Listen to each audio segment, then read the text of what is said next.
Hello everyone, welcome back to Help for eLearning. My name is Prashanja. Now in this particular lecture, you know that what you have to learn about that guys, that is a setup of the project. So it's a very simple thing. Like if you check here from here, so like I have created one folder Gen AI project, and similarly you can create whatever the name of folder you're looking. Okay, I'm not going to create these things from the scratch, but if you want, you can put your question in the comment box. So definitely, if it is highly required, then I will go for it also. Okay.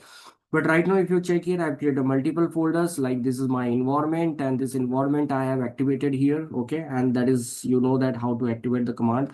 So the activate command, if you check here, I will show you. This is what my scripts activate.bat, because inside the my you have a basically script folder, and inside the script folder you have activate.bat file, as well as you have a deactivate.bat file also. Okay, so you can create this environment also. There is a, first of all, you have to check, or maybe you already know these things, guys. Okay, so if you don't know these things, I'll suggest you should go and search about it, how to download. First of all, download and install the virtual environment, and then after that how to create it. Okay, creating a command is a very simple. It will create the environment, and then you should activate this environment, and then whatever you have to do it, that you should do. Why I'm suggesting you guys, because creating an environment is a best practice. You are creating some isolated environment here, and in that isolated environment, whatever you're going to install, that is just going to install in that isolated environment. It will not occupy your entire hard disk or entire storage area. It will just create one small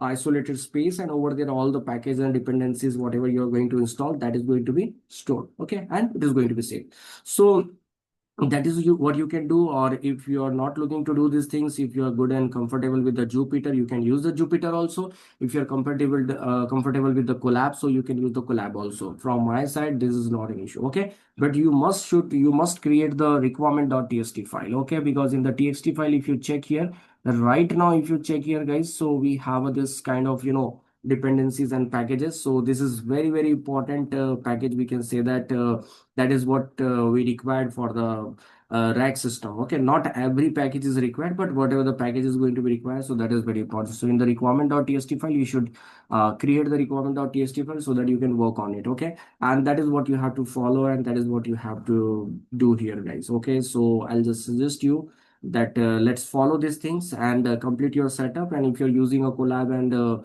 Jupyter, so that's not a problem, but I'll suggest you that you should also use the VS Code, and in the VS Code try to use these things. Okay, so for right now, this is okay, guys. If you require that you want some separate lecture to know and understand that how to set up the project, how to create a separate, isolated environment, from downloading a virtual environment to creating it and to activate, and then inside of it installation and everything, so you can also put this question on the comment box, guys. Okay, that is what you can do it exactly. So thank you very much. We'll see you in the next lecture. For right now, it's okay, done.